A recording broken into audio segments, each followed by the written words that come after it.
The auditorium was full of parents holding flowers and cameras. I rushed in a few minutes before the show started, still wearing my work clothes. I didn't think it mattered. I was there for my daughter.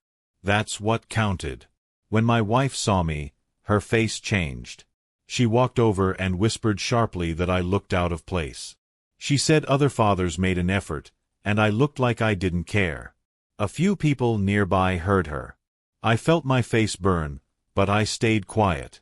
Then she laughed lightly and said she felt like she was raising our daughter alone because I was always busy. That part hurt the most. I had never missed a practice or recital. I worked hard so our family could be secure. Our daughter was standing just a few feet away, listening. I wanted to defend myself, but I didn't want to ruin her big night. So I stayed silent and clapped loudly when she performed. After the show, the ballet teacher gently approached me. She told me she always sees who shows up consistently. She said my daughter lights up when she spots me in the audience. Those simple words meant more than she knew. When we got home that night, the tension didn't stop. She said I embarrassed her. She claimed I never try hard enough and that people judge her because of me. I stood there listening, realizing this wasn't new. It had been happening for years, just in smaller pieces. Little comments about my clothes, my job, my personality. I had learned to ignore them. But something felt different after the recital. Maybe it was the way our daughter looked confused when her mother spoke. Maybe it was the teacher's quiet kindness. For the first time, I started asking myself if this was normal. The next week, the ballet teacher sent a short message about rehearsal times. It was professional, but respectful. She thanked me for always supporting my daughter. I wasn't used to hearing appreciation at home. Meanwhile, my wife started talking more about how she settled in life.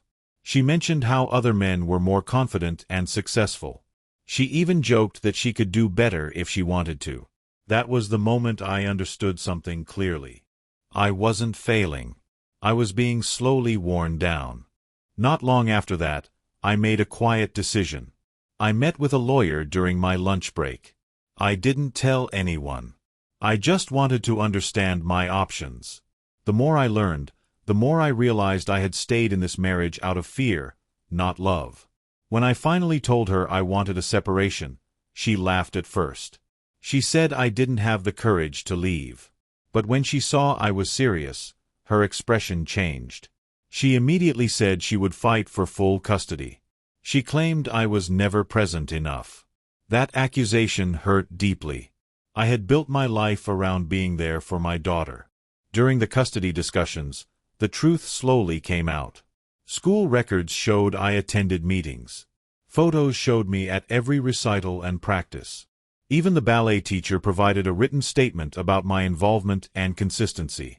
For the first time, the story wasn't just hers. The court decided on shared custody, with strong time for me. My daughter hugged me tightly after the hearing. I could feel her relief. The man who stood silently at that recital was starting to find his voice. After the divorce was finalized, I moved into a small but peaceful house not far from my daughter's school. It wasn't fancy, but it felt calm. For the first time in years, I didn't feel tension when I walked through my own front door. My daughter adjusted better than I expected. On the days she stayed with me, we cooked simple dinners, practiced her ballet routines in the living room, and talked about school. She seemed lighter, more relaxed. I realized how much stress she must have felt before. The ballet teacher continued to encourage her talent. She also encouraged me in small ways, reminding me that confidence grows when you stop accepting disrespect. Those words stayed with me. At work, I began taking more initiative. I applied for a partnership opportunity one once believed was out of my reach. To my surprise, I earned it. My confidence slowly returned.